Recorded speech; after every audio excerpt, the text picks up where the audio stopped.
আপনাদের যাদের চুল পড়ে যাচ্ছে তাদের জন্য এক বিশাল ওষুধ আজকে আমরা বানাবো। আসসালামু আলাইকুম বন্ধুরা, কেমন আছেন সবাই? আজকে আমরা চুলের গোপন তথ্য ফাঁস করতে চলেছি। এর জন্য আমরা নিয়েছি অ্যালোভেরা পাতা। অ্যালোভেরা পাতা ভালোভাবে মিক্স করতে হবে। এর ভিতর দিয়েছি একটি আলাম ডিম। ডিমের সাদা অংশটি দিতে হবে, কুসুম রেখে দিতে হবে।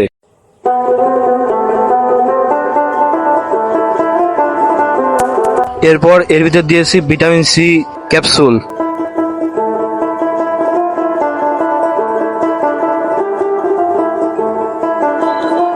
এর ভিতর দিয়েছি সিলেক্ট প্লাস শ্যাম্পু।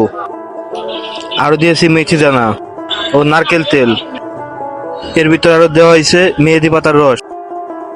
ভালোভাবে এগুলো মিক্স করে নিতে হবে, এতে চুল পড়া বন্ধ হবে। চুলে মোটামুটি 10 মিনিট লাগিয়ে রাখতে হবে।